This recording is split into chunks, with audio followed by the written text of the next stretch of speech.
HR, it's not just about managing people, it's not just about acquiring new talent, it's also about retaining and growing your existing talent. What are the key strategic differences that you have to deal with in those two distinct roles? So you're absolutely right. There is an absolute blend in terms of the acquisition of new talent, bringing new blood into the organisation with new ideas and new capabilities.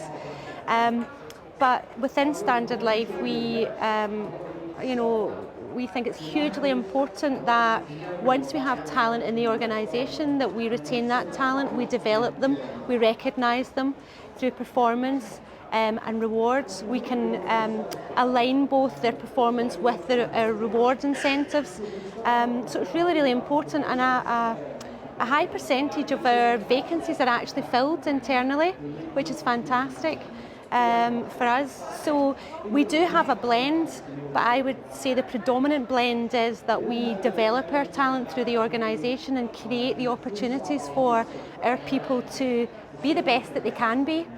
And one of the challenges that you face in any organisation is the resource effort and perhaps manual interventions that need to be put in place to actually identify the talent and manage them through the whole life cycle.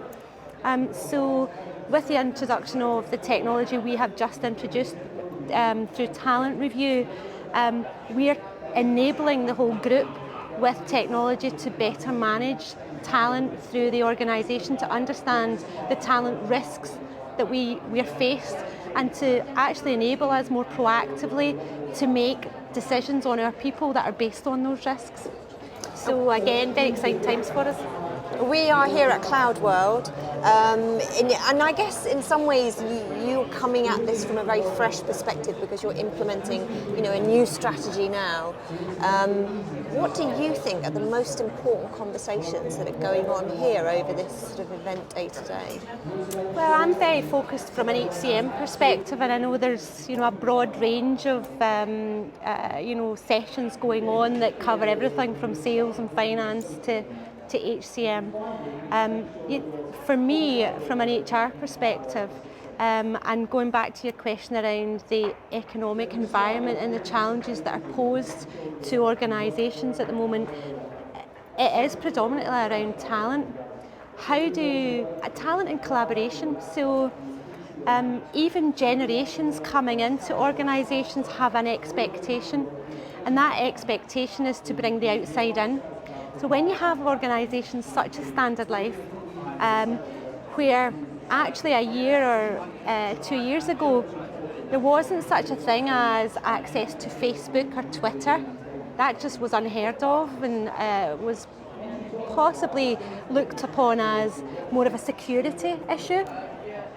Where we have new talent, young talent coming into the organisation who have a real expectation, and we've got to manage that expectation. So there is a real desire, I think, out there, and there will be, I have no doubt, a lot of interest today on how technology can enable collaboration. But also for us, it's our ability to manage talent better. So what do you use to enable you to do that? And technology is just an enabler. You've got to change the whole culture of the organisation, but at least it gives you that platform to enable you to then work on focusing on the softer side of change and what that means for any organisation.